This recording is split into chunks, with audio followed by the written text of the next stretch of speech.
I pledge allegiance to the flag of the United States of America and to the republic for which it stands, one nation, under God, indivisible, with liberty and justice for all. Thank you, everybody, for coming tonight. And we're going to start off with our board honors this evening for the girls varsity soccer team. I'm going to turn it over to Gordon and to the coach. How you doing? Tonight we're going to honor the 2016 Girls Division III State Champions from Fall Mountain Regional High School. I think the last time the title was 2008? 2009. So tonight we're going to present you with your jackets.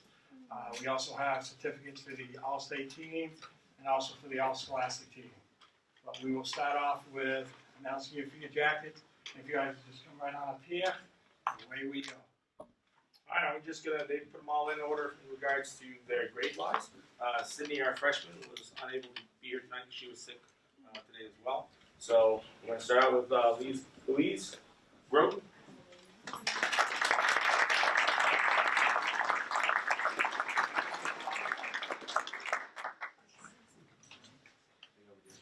You can show it off so people look. Get over there. You know, be Vanna. She's like,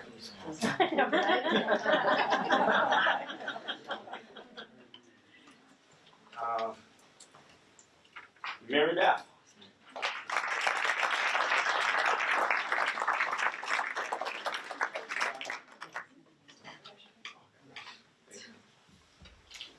There you go. Thank you, Mary.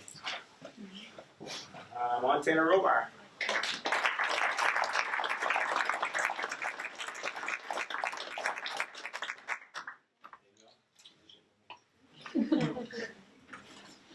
Amber.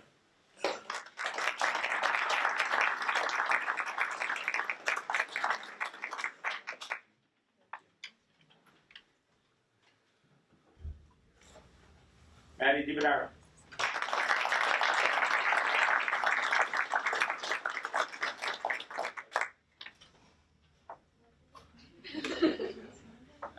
Ellen was supposed to be on.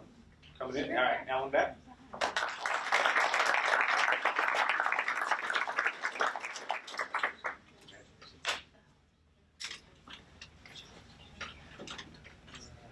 Isabel Lord.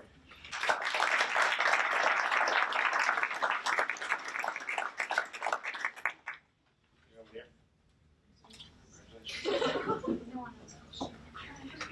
So if I look strange, it's because my glasses are on my head, but if I keep looking at it more, I'll get nauseous. So I look down and I was like, I can't read it. And Allie Stoddard.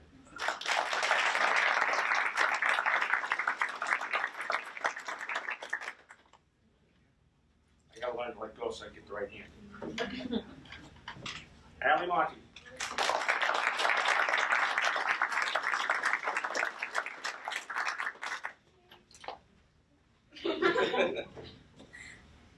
Zoe Lupa.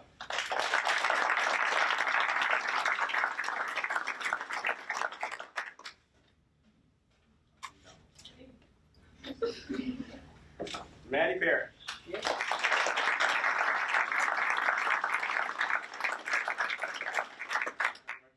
Glasses.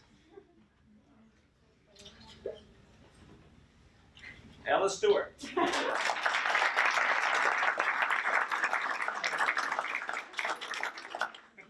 Senior friends. Yeah. Alexis Parker.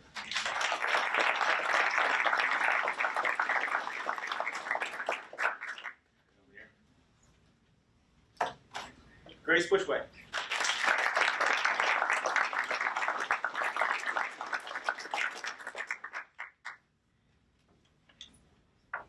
Dana DeBarn.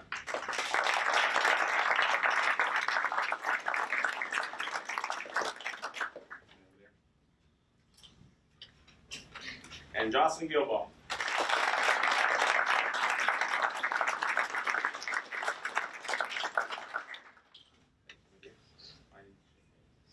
Now Gordon's going to announce the girls that received first team or second team honorable mention by Coaches Association, as well as a certificate for girls that were met a certain grade requirement by the NHIA as well. First team All-State, Maddie Parrish.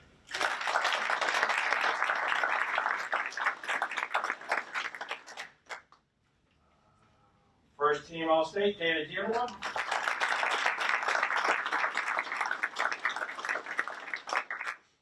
Second team All-State, Ella Stewart.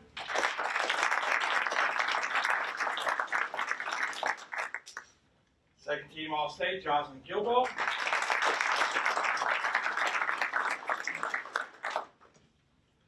And second team All-State, Ali Monti. Now the following students made the All-Scholastic soccer team for the state. Dana Dearborn.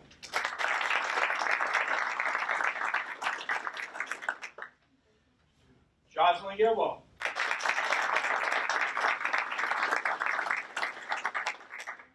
Grace Bushway.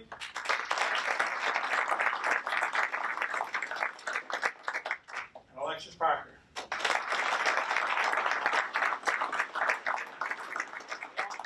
Team is B+ average or above, and it's given out to seniors. So. We don't want you to think our underclassmen were. Actually, if I could have Ford come up here so we can hand out our. Yeah.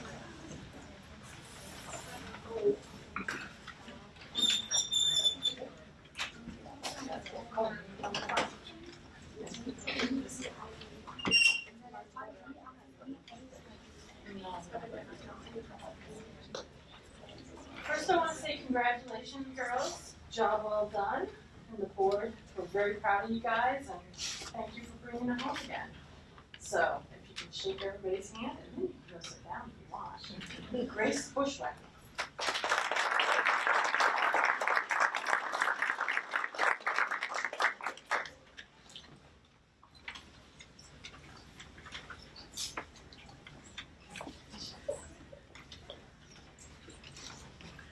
Ella Brett.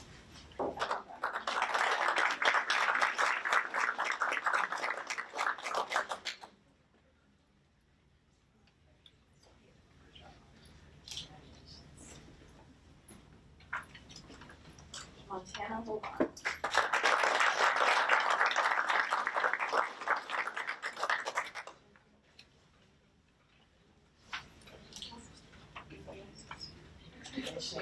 Thank you. Isabel Ward.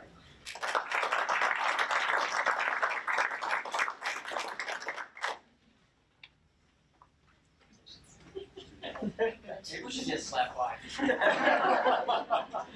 Jocelyn Gilmore.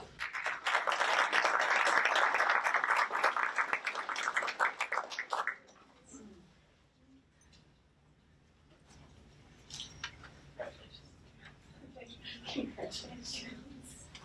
Maddie Parrott.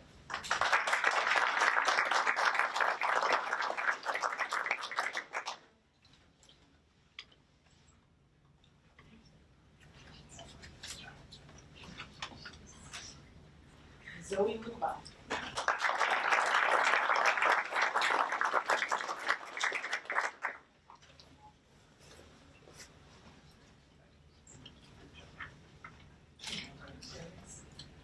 Okay, Louise Crowley.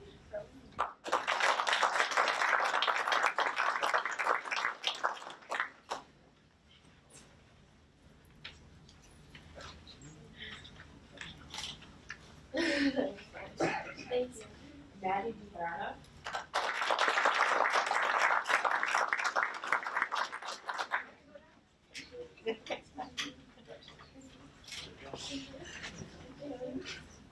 Ellis Stewart.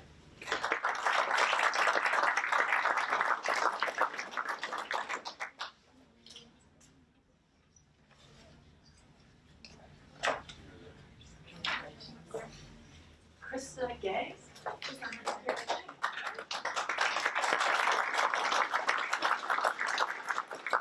Ali Monti.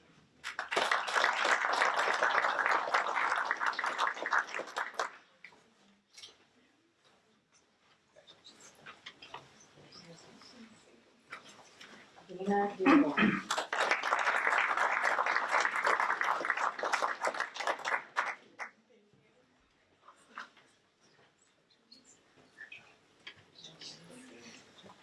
Mary Beth Bratton.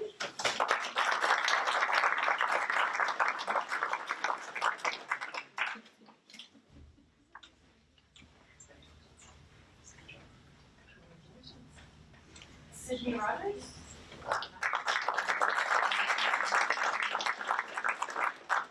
Amber Bellevue.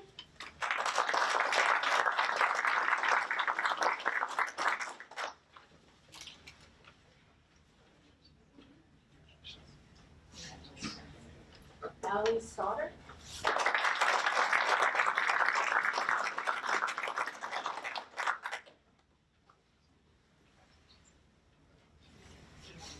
Alexis Parker.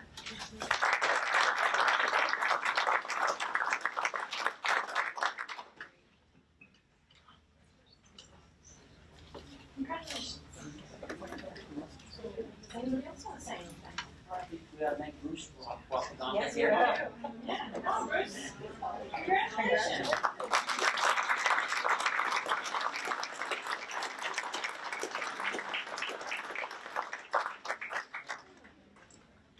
And what I'd like to do is take a short recess so we can just have a few minutes to make some mingle with you guys, and then we'll continue our meeting.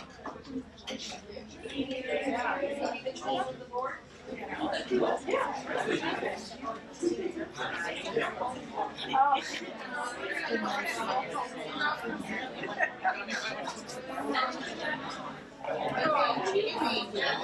I have practice after this. I was Oh, that's nice.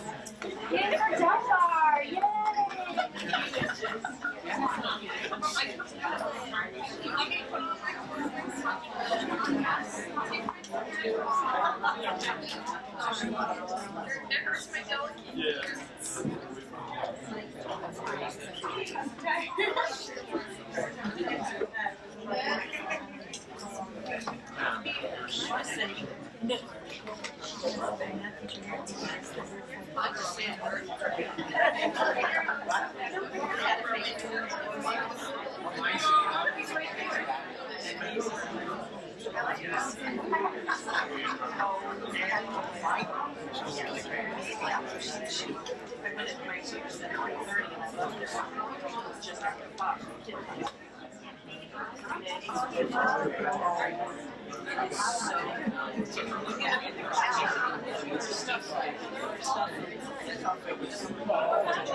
Get her going when I got home.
I can't remember if it's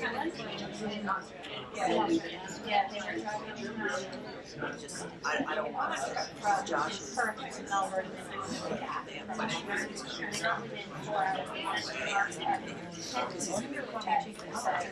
we're like, it's okay, in like 4 hours. We had been, I mean, like our, they're like watching.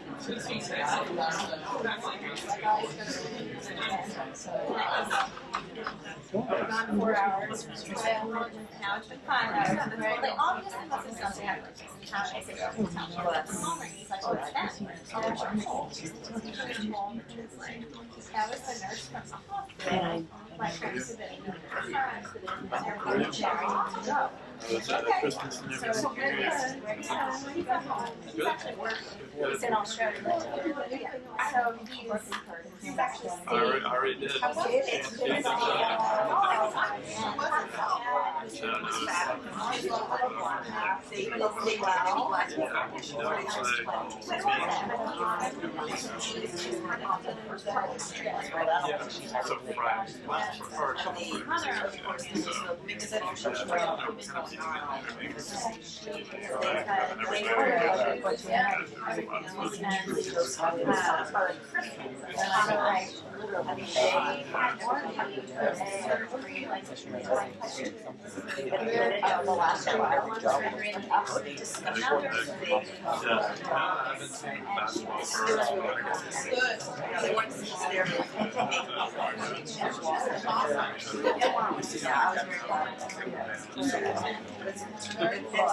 When they retire, put them to work at the farm or something. Yeah, I was tired though, because I was up late last night watching. Oh, right, I didn't get Brandon's all wound out, so. But it was good, you have good training. Super Bowl. No, it's still dying. Yeah. Because. My mom was the same exact thing. She kind of winked. Yeah. I could get. Yeah, or she could just say hi. I wanted to say something to her, but I totally forgot. Yeah, they, it was the same. She had COPD, so her respiratory was already compromised. We put her on big trach surgery. She was in trauma unit. We had to and she had rehab. And so the pneumonia thing, I think was less such a like the next in the hospital. Like they know. So they put the bed out so that they're not, and they suction them a lot. So I think they know, especially something like that, that they need to like, removing fluids often, but it's, I've learned from this, for many like small that it is a roller coaster. They'll get good, and then something, one day I went in there, so her eyeballs were closed, and they were the size of grapefruit like Oh my God. And so what happened was her treatment was like super short, and she blew all her, so air went into her system, and it got trapped in her eyeballs. It was not painful for her at all.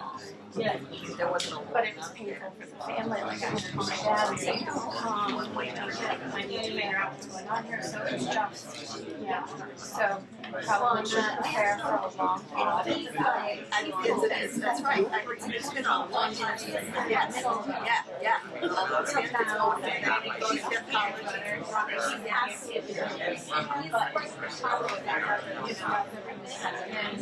It is. I love that.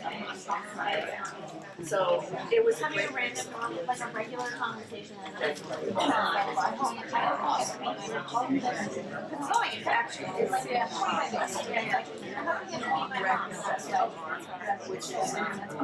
How are you? he's probably in shock. He just couldn't open it, no. He was like, I think I'm okay. I don't have any teachers. So I'm like, how far away is she? This. Oh, really? Why are you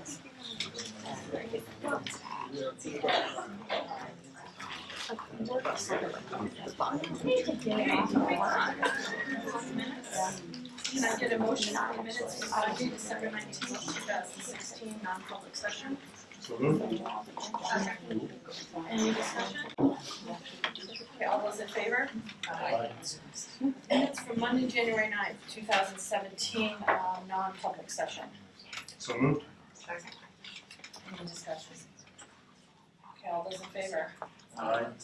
Minutes from Monday, January 9th, 2017, non-public session. So moved. Second. Any discussion? Okay, all those in favor? Aye. Minutes from Wednesday, January 11th, 2017, budget hearing. So moved. Second. Any discussion? Okay, all those in favor? Aye. Recognition of visitors and public input. Okay. Then we will move on to the superintendent's report. As you know, we've had a lot of conversations about scheduling. I had the honor very recently to go to Brattleboro High School and look at their late start high school program. I was somewhat optimistic when I first got there, and I was also very, very concerned about, how would it impact the community, the elementary and middle schools. And I was very pleased to find out that the whole community supported the changeover from a later start. They went from 7:15 to 8:15. And with that, parents were, had voiced concerns about students being able to not to be able to get a job after school. Basically, it didn't ever came to fruition at all. What was reported is students had better attendance, they came to school on time, there was less tardiness, and actually grades improved as well as the amount of homework that the students did because they had that extra time in the morning. It was very, very positive, but again, we need to talk about it and we need to do more homework and more research. So we did set up a meeting with our high school principal for the middle of March to talk about the possibilities of a late start. And it's funny enough, when we had the conversation last time, we had some students that liked the idea of a late start and other students that said, I'm an early morning person, I want to get there right away. They had the same conversations there as well. So there needs to be a way to plan the start of time for all students to be successful. Richard is, Mr. Town, our high school principal, is going to be talking about his program of study shortly. And I also wanted you to know that we are having a new commissioner of education that will come on board. The gentleman will be appointed by Mr. Sununu, and I'm sure you've heard a lot of things in the newspapers about the new gentleman. One of the things I want to point out is our district is a PACE 2 district, which means that we are following in line with the State Department on performance assessments. In case that changes are made to our state assessment system, we're in a good position. Currently, we have already moved from Smarter Balance to SAT at the high school, And we are still doing performance assessments at our elementary and middle school grade levels. Today we did a professional development day on performance assessments where we actually looked at teachers' assessments and shared the results with other teachers. We are right on target to as a PACE district. And when I say we're tier 2, at this point in time we have not changed to a tier 1 where we're actually engaging in performance assessments and setting smarter balance, but we have that option. We need more professional development and more opportunities because we as a district decided to go slow, to go fast. We know that if we take our time and really understand what performance assessments are as well as and build our competency-based education program, we will be very successful in the future. Our other thing that we did today on our PD day, our in-service day, is we showed a movie called Most Likely to Succeed. There was a lot of conversations about the movie. It was inspirational. We are going to bring that movie to our community as well as to our school board and to our students because we want everybody's input. We really are here to support the vision of the graduate, and we believe that this inspirational movie will certainly bring us to the next level. And I'm going to turn it over to Richard. Mr. Town. Good evening, Ms. Zama. In your packet, you should have a copy of the draft program of studies. This document has been in progress, the editing process, probably early August.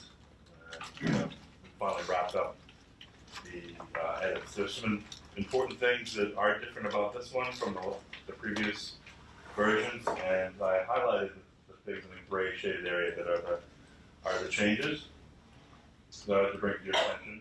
The first is on page 3, our in the middle of the page, the 21st century student learning expectations. Right now, our faculty is in the process of not only defining those, but finding ways that they can be integrated into our school's curriculum. And as you can tell, it's under review right now. This is a revision of the draft that was done a couple of years ago, and taking into consideration the work study practices that the state had developed a couple of years ago. Moving over to page 8, there are some things in the program that were never or had not been previously defined or described in the program of studies that were common practices amongst our teachers, and what I sought to do was to define and describe some of those things as procedures for how we do different things. And one of them, found on page 8, is the definitions of what is a competency, what is mastery, what is a summative assessment. These are terms that we use in everyday language with students. And to put down some basic grading procedures that all teachers and all students could understand and have as common procedures for how do we go about handling grading and the recovery of competencies, if you will, and how we're going to proceed with that. Because one thing I do not want to do is have this vary from teacher to teacher. I was looking for some consistent way that we could agree upon how we're going to go about grading our students in this competency-based environment. And to go into that a little bit further, if you look at the section on math, and I've invited Mr. Elliott here as well. Over on page 25, we've taken this idea of competency-based grading, which is a different form or a different concept of teaching and learning, and therefore grading. We decided to define how we're going to be doing that in a little bit more descriptive manner, and what the math department is doing is they're really pushing the envelope when it comes to how we're going to handle competency-based grading in this competency-based environment, which means that we're going to be doing this process called rolling grades, which means at the end of the first term, we go close the grades off, and everything that was assigned prior to that is part of that grade. At the end of the term, we're taking a snapshot of that grade, and this goes back to the competency-based philosophy that we're using, where what we're all about is all about student learning. So if that student learning takes 4 weeks to get done or 2 weeks to accomplish, it really sets out the time boundaries that most traditional grading formats were encapsulated. So it's a way to broaden that out a little bit further. And if I could have you chime in here a little bit on how that works. Absolutely. I think that what's really exciting is that what does it mean in an Algebra 2 environment for a child to get an A versus a child to get a B, when the child who has an A might be lacking in certain areas. And so the state of New Hampshire has 8 mathematical competencies that we're really trying to make sure our students are well prepared for, to get them ready for their future career or college. And ultimately, if I have an A student but they're weak in algebraic manipulation, it means they can take a test. It means they can perform well on formative assessments to get them ready for that exam. But are they ready to problem solve and use their minds algebraically for our society?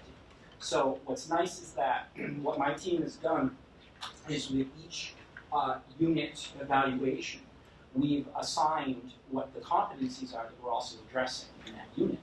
And so at the end of the unit, when we look at the performance of the student, we can identify their areas of strength and weakness. Our future aspiration is to do item analysis, to recognize that Mr. Collins is strong in algebraic manipulation, where Mary, you might be strong in number sense. And just like as a coach, I'm going to work with you not only on your strengths, but I want to help you with your weaknesses, because that's how you get better. And so through that analysis, we're hoping that we can make this much more individualized and better prepare our students for the expectations. So this semester was the first time that my entire team did this. And through our self-reflection today, we have some goals about doing it more efficiently and to do it more real time, so that we can report out to our students progress report time even earlier. This is an area of weakness that we need to address soon. Let's work on that. And our students have the language. We need to address this competency. So the grade, still in our very traditional format, is still incredibly important. But it's, to me, it's much more individualized, and it's allowing us to recognize where our students can better improve. Okay, then throughout the remainder of the document, there are several new courses that we're proposing to add next year. And I brought, or we have our teachers and department heads, if there are any questions about those, and those, once again, are in the highlighted sections. And if I could just read them into the record, we're looking to add a Phys Ed 2, which is part of the state requirement, and a resistance training course. You might know that as weightlifting. We'd like to add 3 science electives: Introduction to Engineering Principles, Introduction to Forensic Science, and Special Topics in Earth Science, the college prep course. And also a honors seminar course for freshmen in the social studies department, following along with the AP track course for freshmen. And we are exploring a fairly good possibility that we would be able to get one of our language teachers certified in French as well as Spanish, and therefore we will be able to offer 2 levels of French next year if enrollment justifies that. So those are some of the major changes this year with the program of studies, with procedures, and with courses. So if you have any questions, I'll be happy to answer any of them. Something Rick said got me thinking, and it's probably more for Lisa and Trina. The grade is still important, but it's much more individualized. Well, when it comes to applying to college, for example, the admissions officers are trying to find commonalities between students to compare them. How does that affect that down the road? If the grades are kind of customized to the student.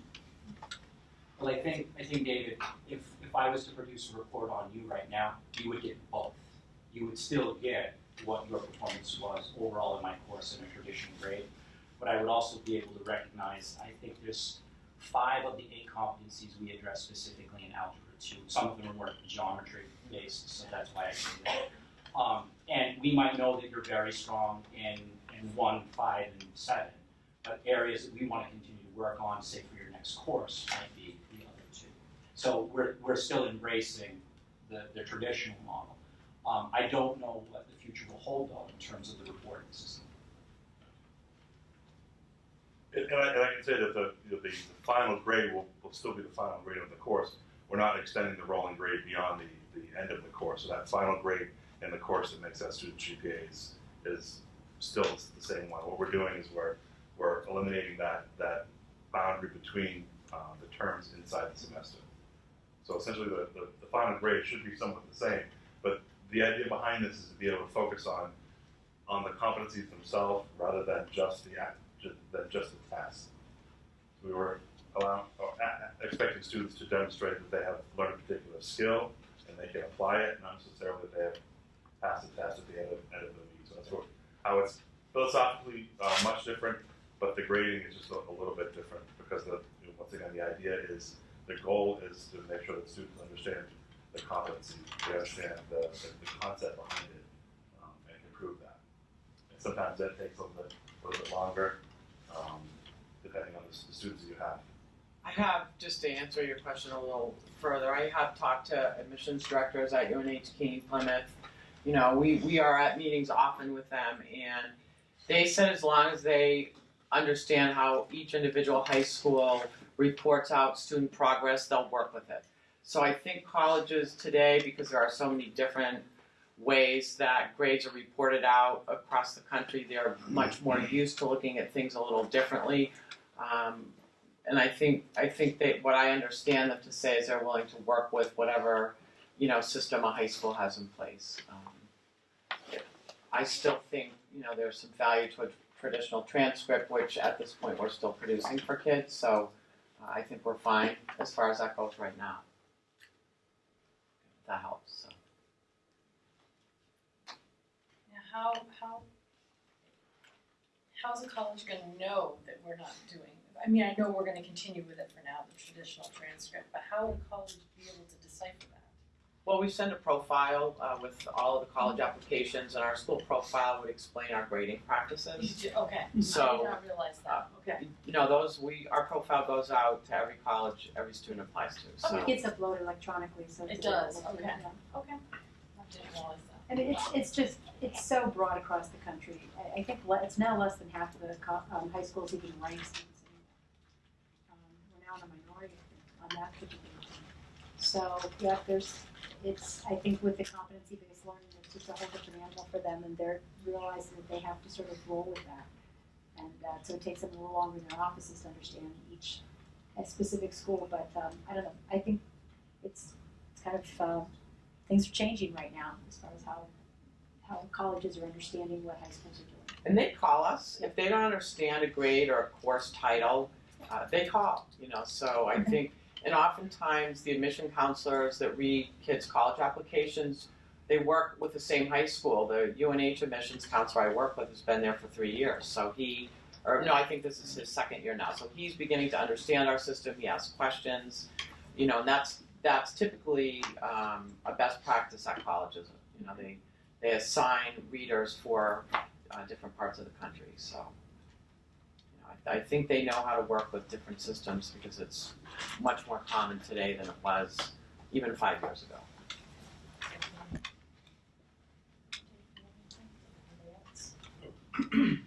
With the expanded course offerings, how many courses do we offer at high school now with this expansion? I would know the number offhand. I can certainly say I'm looking forward to having some additions for electives. I mean, I think you're all aware that in the last couple of years with the change in our CTE programs, we certainly lost seats for kids in electives. So, having a variety of electives to offer kids, and especially new electives, like engineering and forensics is really exciting to me. So I'm hopeful that it'll really encourage kids to think about what they like and what they're interested in. And I think it's a really important part of what we do here. So, I'm excited about it. And we have current teachers that can teach these classes. Right, they're well within the certifications that we have already, and when we do the course selection process, we'll only run the courses that have sufficient numbers and that fit into our schedules. So we could be certain that there would be no additional teaching positions for the expanded course offerings. No additional teaching positions. The only difference would be that our Spanish teacher could have dual certification, to be able to handle the French classes, which would mean a compaction of those Spanish sections. But I think that we're okay with maybe doing that for a year or two. So in the future, I'd like to expand that into a full-time French position, but not this year.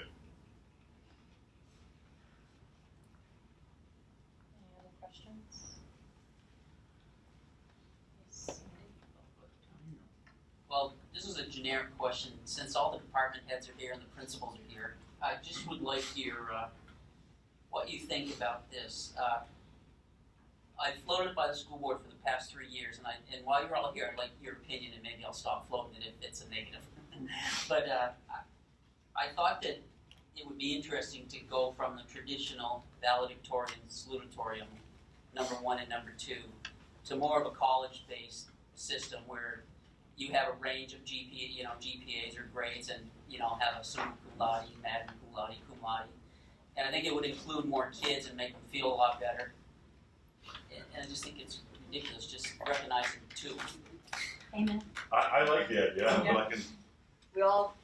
That's what we've been talking about, is going to Greek honors versus. Okay.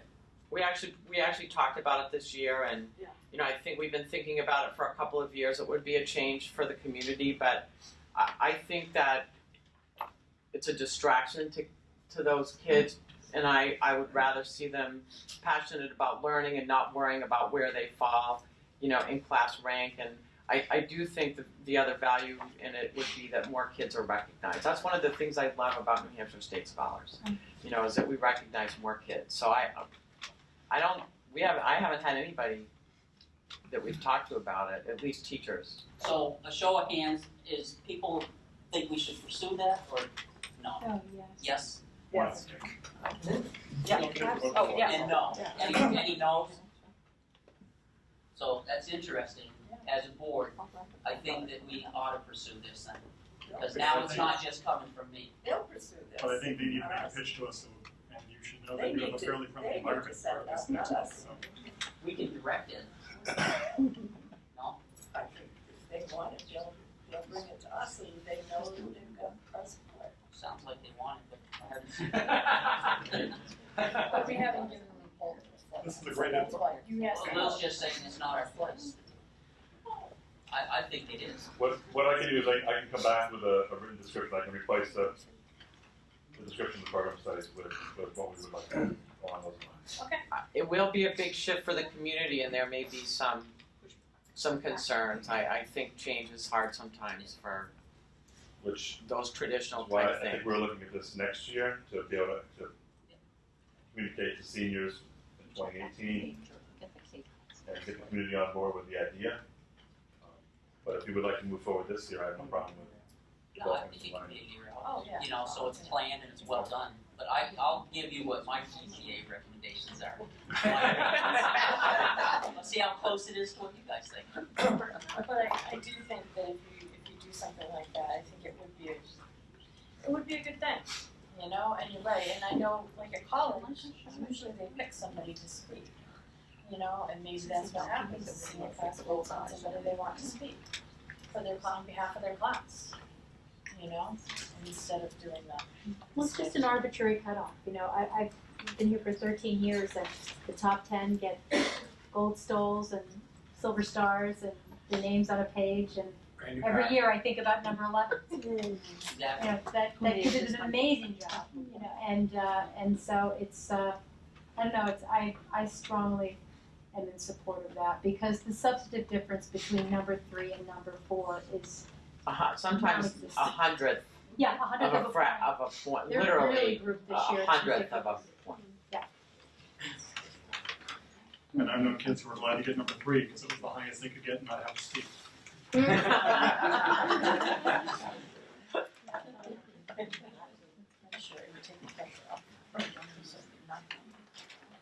So I would like to move ahead and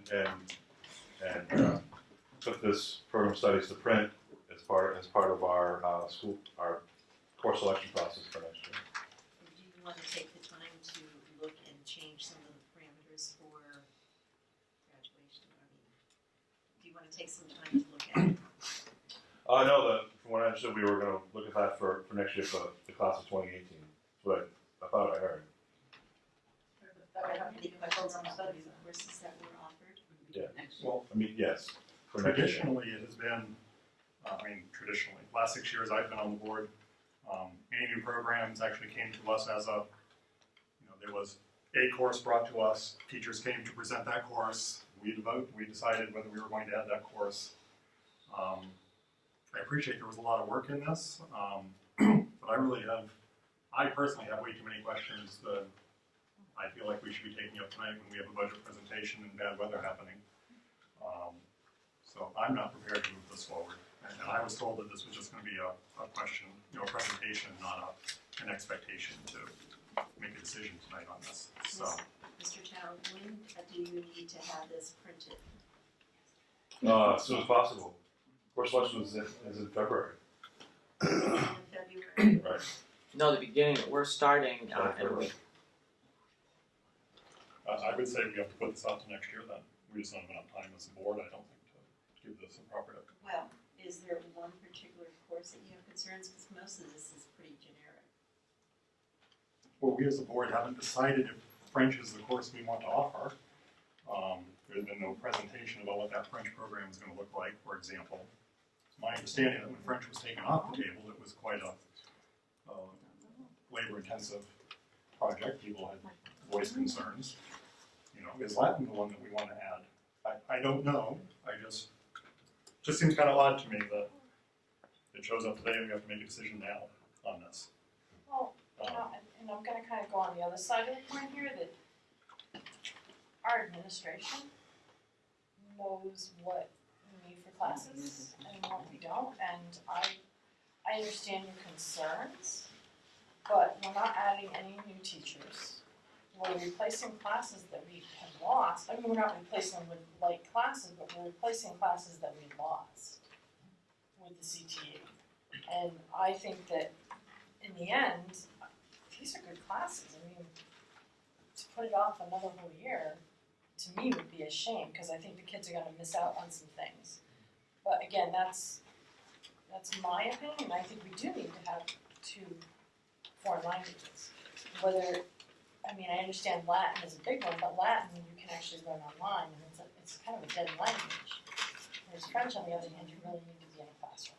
Well, if I could add that, Botanist if Latin's a dead language. I understand that, and my son uses Latin on a regular basis, So it's not but necessarily a dead language. it's a language that's used in a certain area and it's easier to learn online than French. If I could just add to that, we did a survey, and the survey came back that the French was overwhelmingly the response of adding another language. So who did you survey? Parents, students, Do you have the results of that survey? I'd like to see not with me right now. No, but I'm just saying, We I'd do. like to see that, so we see what the numbers look like. In our budget, in Mr. Town's budget, he did have another foreign language teacher.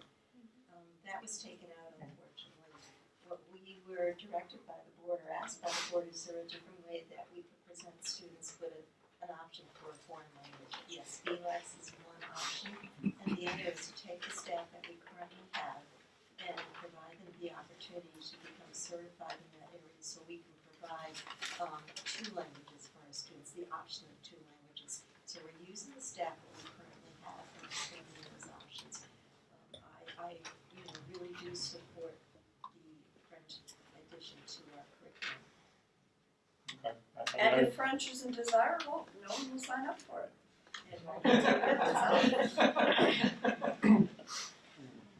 I think the thing is, John, we can't, this is one of those things that we can't micromanage. I might want Chinese, Dave might want German, Gabe might want French, you might want something else. We gotta really leave this up to the educators. Our big picture here is, are we okay with the amount of courses we're offering or not? That's our big picture, I think. I just think we should have had, I think it's too much to present in a 10-minute presentation and expect us to sign off on it. I would love to see what the presentation for the 3 science classes. I'd like to see what they are. We as a board have talked about whether we want to put STEM in as either a CTE program or put STEM in as a set of course offerings, and We've not had any conversation about that, but there is an introductory STEM program. What's it look like? I mean, we had a presentation here, was it 2 years ago, for a drama and an art and English class where kids could get credit for it. I mean, it was a fantastic presentation. I had no problem signing up on that. I probably wouldn't have any problem signing up on the rest of this. We do have an issue with the 11th hour dropping it in our laps and the expectation of us to sign up on it. There's a lot here. There's a lot about the Common Core, and there's questions about attendance policies that haven't been addressed and how that impacts what's going on in this document. They don't need my vote to pass it, so. We've got a lot of, well, right now, we're looking into early or late, opening it up late. We can't micromanage everything our educators are trying to do. I just don't see what unless I'm missing something, we're not gonna be spending any more money. And if the people don't take the classes, we won't have them. The only thing that we are charged to do is set policy and spend money. This isn't a money issue, it's a policy issue. Because we've now been asked to approve this course of study so it can go to print ASAP. And I'm just not comfortable, and all I'm saying is I'm not comfortable doing it, and it has nothing to do really with the content of this as much as the timing of it. Because I really don't know the content of it. So if everybody else is fine with it, then I'll be the one no vote, it's not gonna matter. Then, if there were a course on quilting, would you support it? That is an art. You're telling me you were supported the one that came in front of us, the drama and that. I don't know, but I would not. That isn't necessarily a course that I've ever seen offered in a high school. We did offer it. John referenced utopian and dystopian visions. A couple of years ago it came in front of us, and it was a very nice presentation. I think that's John's point. Where I agree with John that I would like a better understanding of these new courses and what direction we're heading. Also, you're educators now, you know. No, we're only the school board. Right. So I make a point that I'm going to support this. I would have appreciated a better understanding.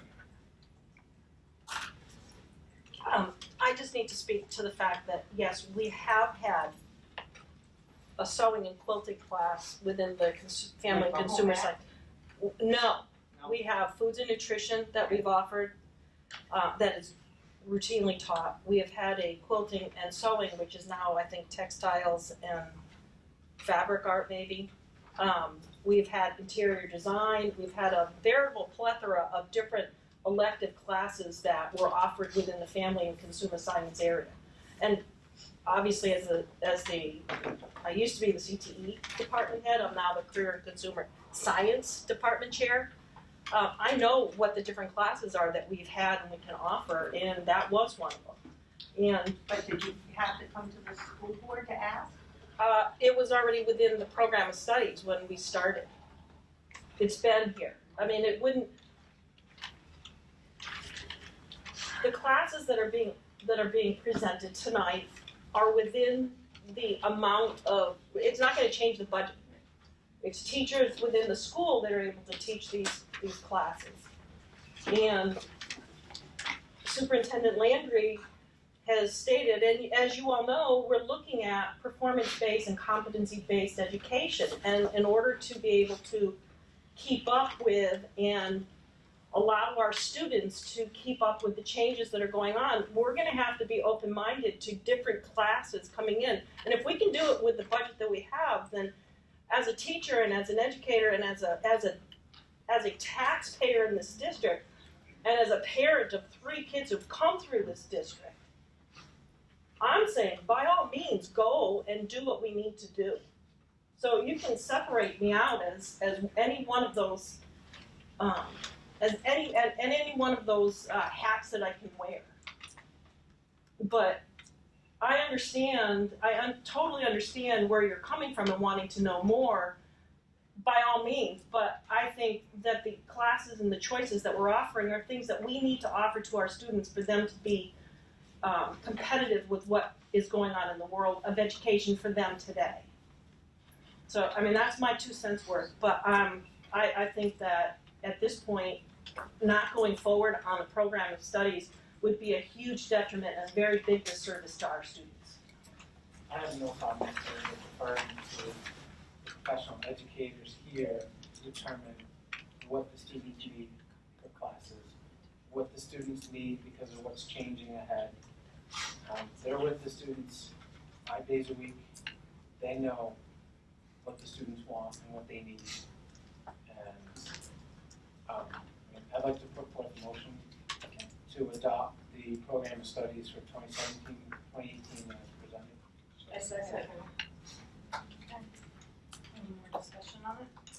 Yes, Sandy? You know, just looking through this real quickly at the highlighted areas, it seems like, you know, the big things that we should be interested in are the 21st century learning expectations, which is something we've all talked about and are required, and the competency-based grading guidelines, which we've been talking about for a few years, which is good, and the ELOs that we're starting, you know, the extended learning opportunities. So other than those 3 things, there's just a handful of courses, and I don't really see why we should hold anything up because of that. I mean, the 3 big things that I see are things that we're moving towards anyways, and this is a good start.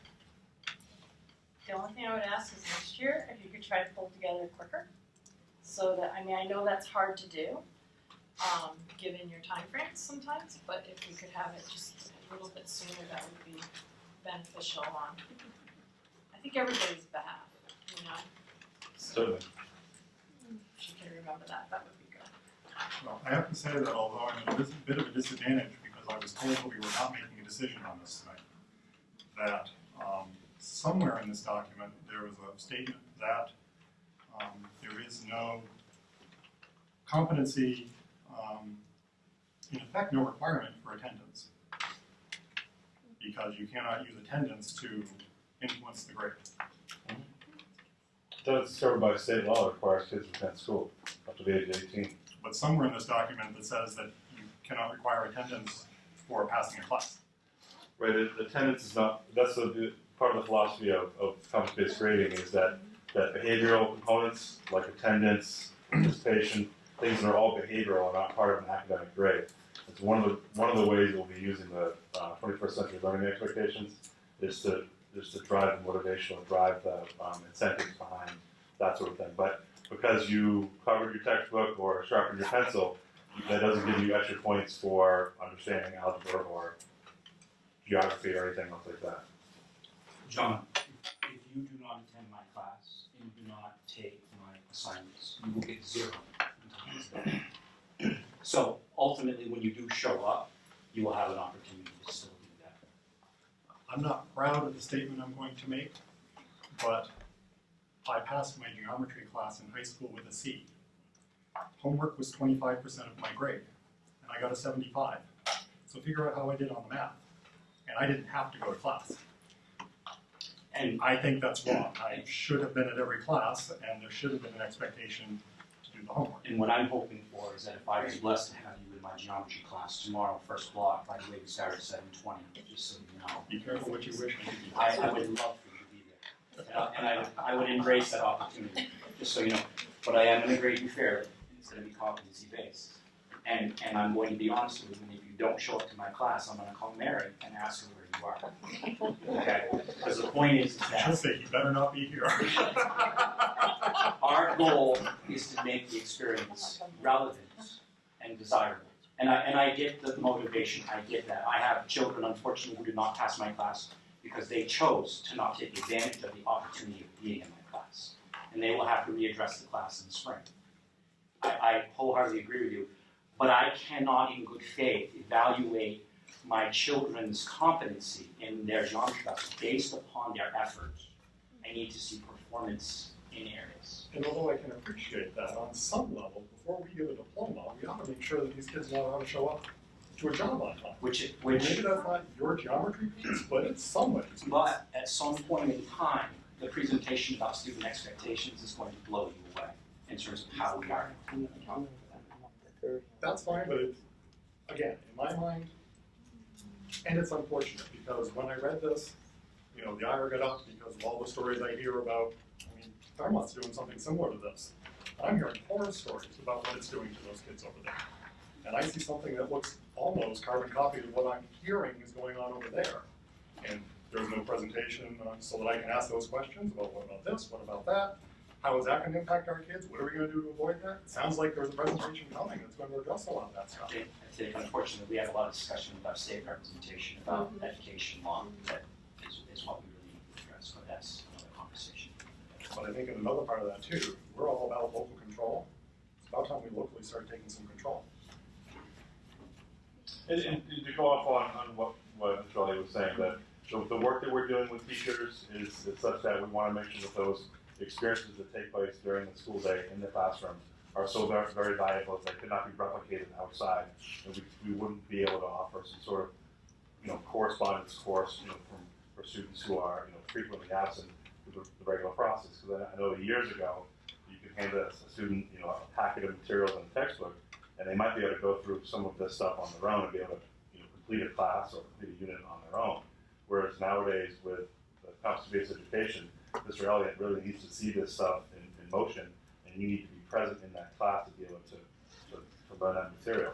So it's made those class periods that so much more valuable than what they used to be. Because I remember, you know, back when I was in high school, there could be some students who could, you know, miss a class every other day and be able to sort of make it up, if you will, because it was just a matter of work, not necessarily any sort of learning you had to represent. So that's how things are dramatically different nowadays, and we can thank competency-based education for that, because it's really made those classroom experiences so very valuable. So if a student does miss that many days, 5, 6, 7 and a quarter, they're most likely going to be right on the fence for passing the course. It's very difficult to pass a competency-based course and miss that much time. So those are the sort of the natural consequences out of that attendance policy. The other piece that I will add is that the high schools are having a lot of conversations about best practices in grading, and one of the pillars of that is that you don't mask a student's knowledge or skill with their grade with effort or compliance. And attendance is compliance, or not attending is not compliance. But we shouldn't mask their grade. We should really be reporting on what they actually know and can do with the content. But I think if you don't have that other piece, then you've got a lot of kids who can't self-regulate. I don't disagree with you. I'm just talking about the student's grade. And there's a matter for that. They say that if you want behavioral results, you have to have behavioral incentives and consequences. If you want academic success, you can have academic motivators and incentives. So the two things live in two different worlds, and I think what Mr. Elliott was referring to is us coming up with some models and some procedures for encouraging that core value of responsibility, citizenship. And I'm all for moving forward. I don't feel educated enough about this yet to be able to support it. That's all. Question. Okay. All those in favor? Aye. Opposed? No. Moving on then. Move on to business. And I'm first going to do the committee reports real quick. So we have the students wanted to speak. Yes. I don't know what this is, but I know I want to speak. Hello, everybody. For those of you who don't know me, I'm Brandon Leonard. I'm a senior here at the high school, and I'm one of the student school board reps. A couple things that I just want to bring up. A couple of experiences, I should say. We recently just got back, actually last night at midnight. We got back from our Washington, D.C. inauguration trip, presidential inauguration trip, which was a total success as far as I'm concerned. We visited a lot of national monuments, museums, all that stuff. We witnessed the basically swearing in of the president and all that stuff, his cabinet or some of his cabinet, stuff like that. It was a very interesting experience. Not only just because we got to see that process in person, but we also had a lot of other experiences that were very eye-opening. We live in a community. We live in a community of very. I like to call it a bubble. We live in a very small community that's very controlled in a way that we don't get to see a lot of worldly experiences. And being down in DC with some of the events that took place, as you've probably seen on the news, was eye-opening, for sure. To say the least, it was eye-opening. Just to put out there, the Women's March in DC, that was an amazing feat for them. That was amazing. To see it in action, in person, I looked on the news later on just to see numbers and whatnot. The pictures do it no justice, none whatsoever. Seeing it and walking through it and hearing it was amazing. And just one instance was very profound to me. It was at one end of some street somewhere, off the distance, you could hear a roar start. And then all of a sudden, it would, like a wave, all of them would start, or all the people that were there would start cheering on along, and it would just hit you like a wave. And it was so loud and so just amazing, the feeling. It was very cool. So being able to see that in person and experience those kind of things, the processing and all that stuff, was very, very cool. So that trip was definitely a success for all our students, and not one of us came back and said, "Oh, that was boring," or "That certainly was not a boring trip." So, yeah, we all had a great time. Everybody was safe, and we kept track of each other. So the World Strides program, just my personal opinion, with the World Strides company that we used to fund to go on that, to go on that trip, which is also the company the Spain trip uses in the Foreign Language Department. They did a top-notch job. They kept us in line. They kept us moving. They kept us all safe. It was a very, very good experience, and I loved it. Also, the only other thing I wanted to say tonight was recently the JROTC unit, which I am the commanding officer of, we held another school, Lawrence High School from Lawrence, Massachusetts. They are a very urban school. Their school is 95% Hispanic, to give you an idea of where they come from. And that was the previous school that the new instructor, Major Mayer, taught at. He was one of many instructors because of how big their unit is. To give you a perspective, their JROTC unit in their high school is the size of this entire high school. So just to give you an idea of the difference in sizes and stuff like that, we have 42, they have 450 or 470 cadets, just cadets. So the point of this trip, or the point of their trip up here, was to give them an idea of other areas of New England, also to give them another idea to give them another perspective of other JROTC units around them, because obviously they're not used to driving up the high school driveway and seeing a barn with animals. So they were amazed. They were completely amazed by that prospect, that we were able to house a barn and sugaring and maple sugar and all that stuff. They were very excited to see the school. They loved it. They had a great time here. We took them on a tour, and we showed them, some of the stuff we do, and they actually brought a couple of their people up that do what's called stepping, which is a very advanced drill presentation, using their feet and hands to make noises and rhythms to different motions, all in sequence and stuff like that, which was very, very cool to see. And we're planning on going down to their school around mid-February. We're not sure of the date yet. I think it's February 12th is the date right now. But we're planning on taking a trip down to their school to see their units and stuff like that, their classrooms, which will be a good experience for all of our cadets as well, because we're not used to, most of them are not used to being in that kind of area as well. And being able to see every fast food chain restaurant you can see from the high school window would be a very interesting experience for most of our students, not being able to branch out in that way. So I just want to let you know what some of we're doing in there. Has been really a good experience as well, moving on with those units or other units around us too. So that's really cool. We're able to do that with our new instructor. So anyway, that's all I had for tonight. But thank you for listening. Have a great time, everybody. Anything else we have? Yes. Hi, let's have something for us tonight. I do.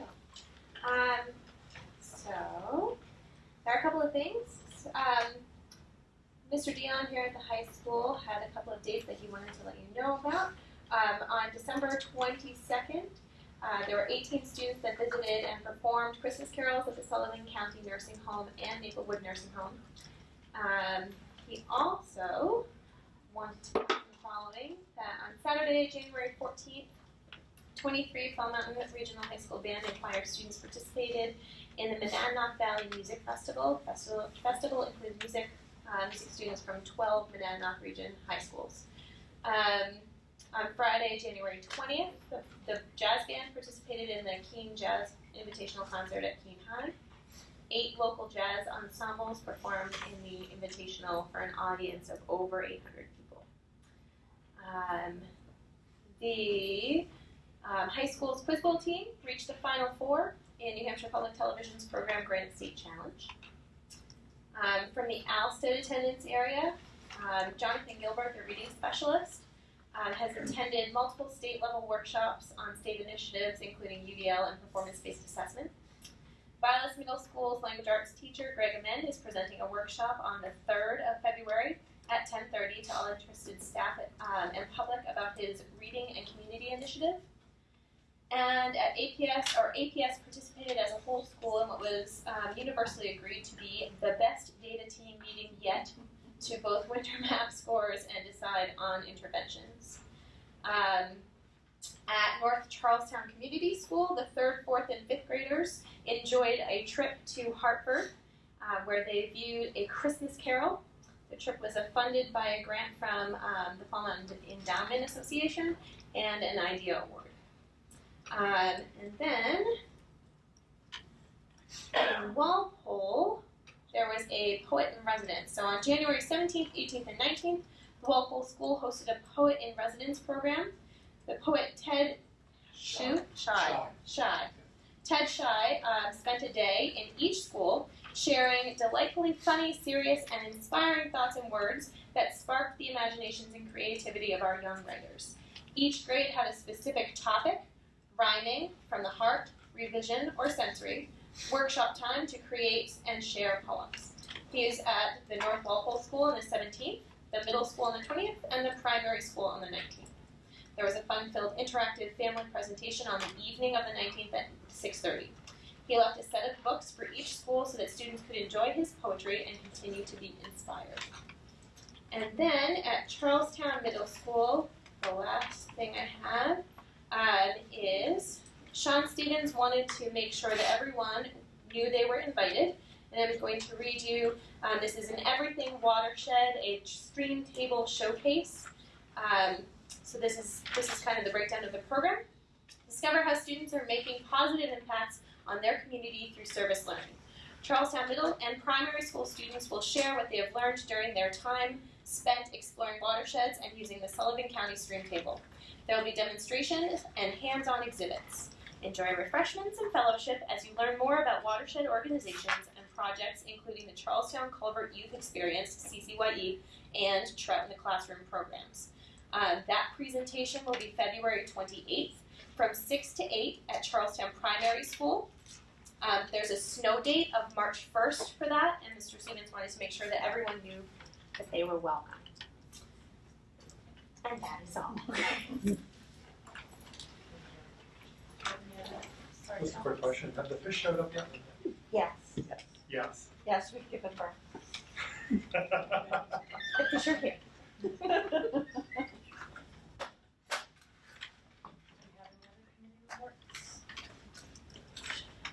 Yes. I'll just take a minute to say that I'm not prepared to present totally tonight, but we did have the New Hampshire School Board Association's delegation meeting on Saturday that I went to. I've got a lot of PDFs that came to me late in the day today, so I haven't been able to get them out to everybody yet. But a lot of conversations about what kind of initiatives school boards in the state want New Hampshire School Board to champion in Concord. I've asked some questions about, how we get things on the agenda so that we can things that we're interested in moving forward. So I hope to have at least PDFs out to you folks before the next meeting and a good question and answer or a presentation or whatever you folks want. But it's going to be a lot of information, and I I think we should be using them a lot more than we are. So, Beaver and Concord.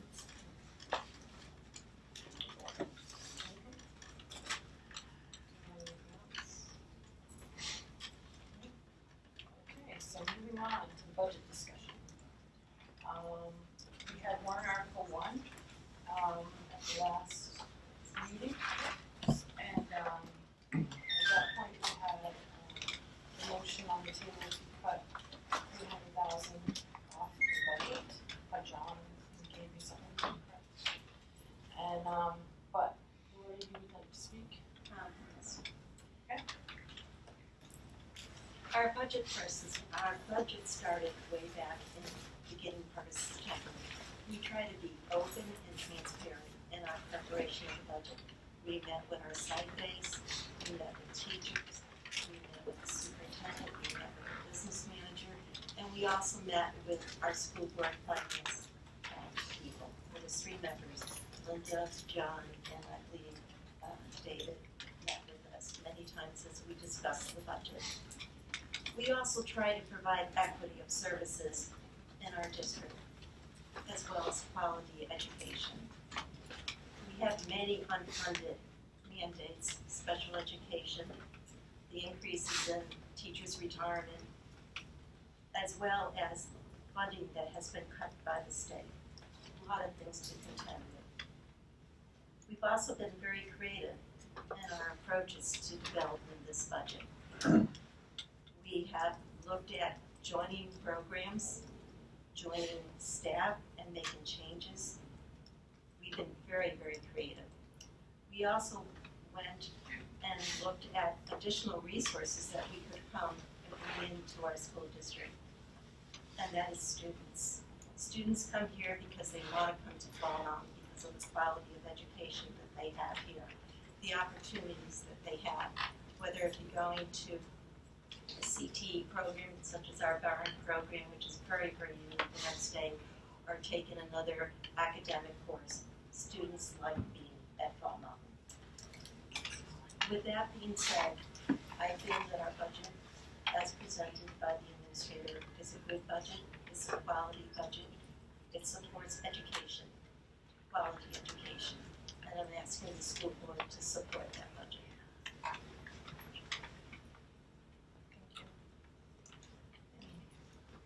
More conversation around it?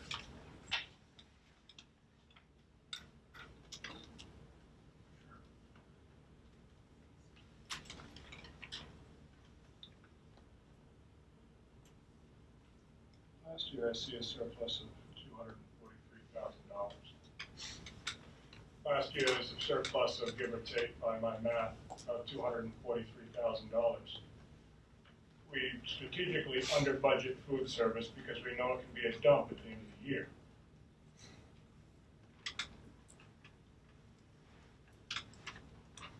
We have reduced food service transfers by 30,000.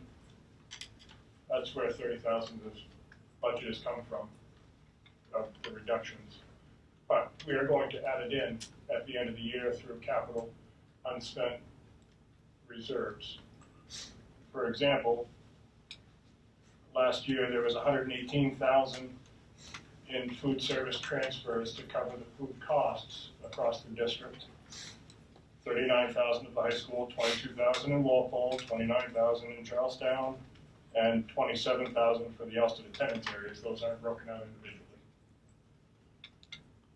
And the transfer to capital reserve funds last year, Ackworth was in parentheses 24,000. I'm not sure what that means. Because they took some money out and didn't transfer any new money in. Thank you. Well, to Alsted, there was 8,000 transferred into that account, 2,000 in Langdon, 23,000 into Charlestown's, 14,000 into Walpole, 52,000 into the high school. So, which totals out to $243,975. You could say technically over budgeted because that was the surplus at the end of the year. Some was funneled right into food service transfer to make up for the losses we consistently have. This year we've budgeted $145,000 loss in food service across the district. Money that's not being made up by either money raised through the programs or creative methods of providing a healthy balance. Meal, breakfast, lunch, weekends, everything that we do provides for those needy students and those regular students who just need not available lunch during the day. If we were to look into tightening the belt a touch, 243,000 is a spot to start where we have a little cushion if we expect to tighten things up. If we look down the road at sustainability, I don't know as we can look at budgets going up by their current trajectory and be realistic about how many years we can sustain that than anyone else. If all three warrant articles pass this year, in Charlestown alone, we're looking at over 700,000 on top of it. It was paid last year. That's a 1 year's increase. A great deal of it is contractual obligations, as 82 to 84% of our budget is personnel and wages and benefits. It's been said before that we can't continue to whittle away at the 18% or so that our board has some say over. There's no amount of skin we can shave before we have to cut limbs off. There's nothing left. You can't cut away every field trip to a student that needs it and expect they're going to get a rounded education. They can, but there's a lot of the outside experience we can cut before we get down to the 82 to 84%.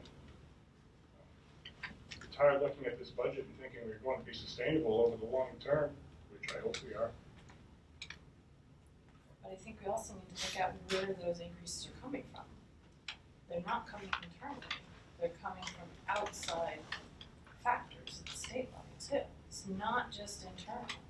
I mean, I understand we have contracts that are part of this, but a bulk of this is coming from the state and what they're mandating we have to pay.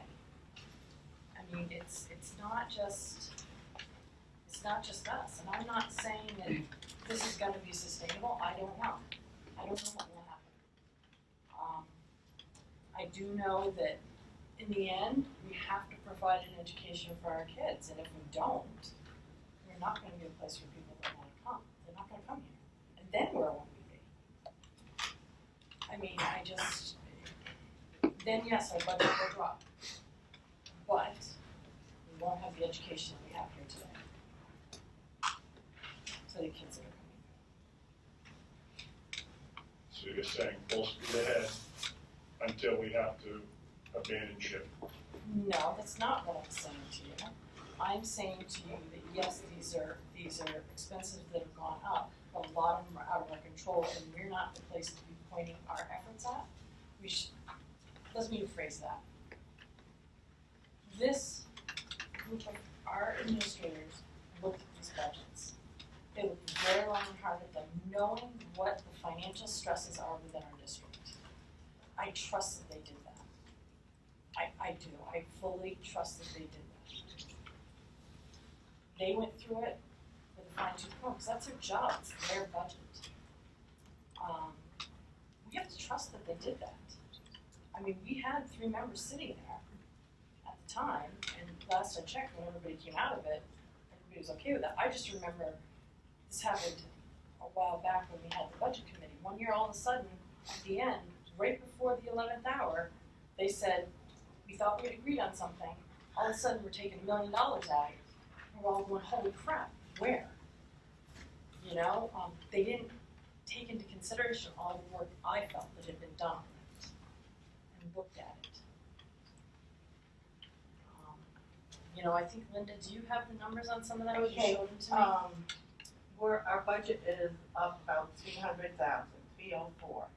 This year, we added 176,000 for the New Hampshire retirement, which we have to pay, $189,000 for placement, for out of district placement.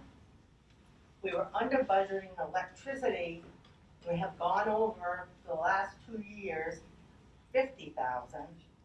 And if the teacher's contract last year passed, and that was supposed to be $270,330.